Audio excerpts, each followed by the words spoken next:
उत्तर प्रदेश बल्दियाती इंतखाब के सहारे 2024 लोकसभा चुनाव के लिए मजबूत बुनियाद रखने में जुटी पार्टियों के सामने अब अपने ही मुसीबत बन रहे हैं।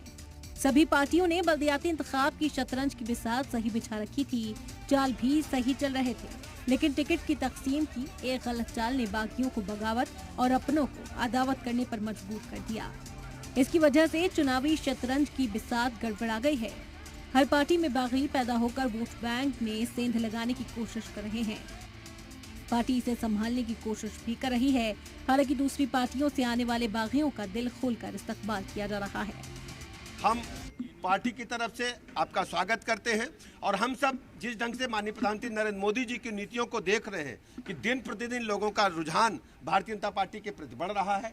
आज सिख समाज के एक बड़े नेता ने हमारी पार्टी को ज्वाइन किया है। हम उन्हें परिवार की भांति पार्टी में ज्वाइन किए हैं और हम सब पूरे प्रदेश के लोगों को भरोसा दिलाते हैं कि हम सब मिलकर के प्रदेश को उत्तम प्रदेश, स्वर्णिम प्रदेश बनाने के लिए माननीय मोदी जी के नेतृत्व में काम कर रहे हैं। बागियों की वजह से चुनावी तज्जिया कई सीटों पर बिगड़ गया है। इसका फायदा दूसरी पार्टी को किसी न किसी शक्ल में मिल सकता है।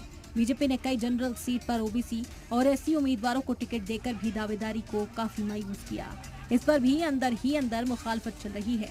बीजेपी में ही नहीं बल्कि एसपी और बीएसपी में भी बागियों की तादाद कम नहीं है। टिकट नहीं मिलने की वजह से अब बागी अंदर काम कर रहे हैं। वहीं दूसरी तरफ बीएसपी में कैडर कारकुनान को टिकट तकसीम में इग्नोर किए जाने से कैडर वोटर काफी मायूस हैं।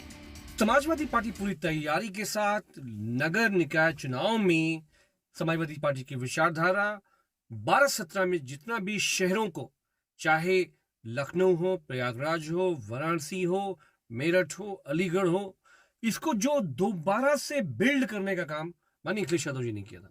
इसी पूरे आइडिया को लेकर चाहे गांव हो या हमारा शहर हो, इसको दोबारा से कैसे बनाया जाएगा, समाजवादी पार्टी इस आइडिया के साथ इस लोकल बॉडी इलेक्शन में जा रही है।